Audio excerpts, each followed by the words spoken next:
شاید آپ نے کسی جگہ فرمایا تھا کہ وہ جنت جہاں پر آدم علیہ السلام کو ابتدا میں رکھا گیا تھا وہ اسی زمین پر واقع تھی، اس کی ذرا مزید تفصیل فرمائیے۔ یہ غلط فہمی اس لیے ہوتی ہے لوگوں کو کہ وہ جنت کے لفظ کو اب ایک اصطلاح بنا چکے ہیں۔ قرآن مجید میں یہ لفظ اپنے لغوی مفہوم میں بھی استعمال ہوتا ہے اور اصطلاحی تعبیر کے طور پر بھی استعمال ہوتا ہے۔ جنت کا مطلب ہے باغ۔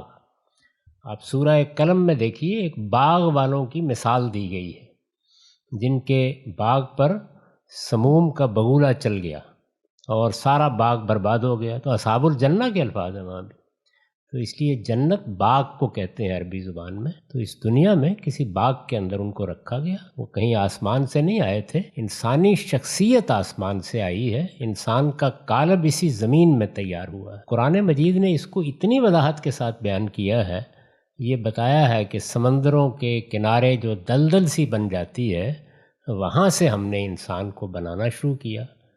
خالقم بشرم من طین، ایک ایک جگہ اس کو واضح کیا ہے، وہ یہیں بنا۔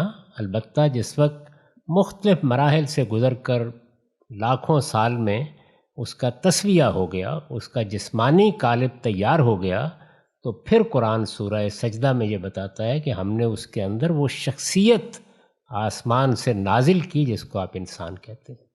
تو ہمارا قالب، ہماری یہ جو جسمانی ساخت ہے، یہ اپنے سارے وجود کے ساتھ زمینی ہے، اور اس میں جو شخصیت ودیت کی گئی ہے وہ اللہ تعالیٰ کی طرف سے ایک روح کے طور پر آتی ہے، وہ البتہ آسمانی۔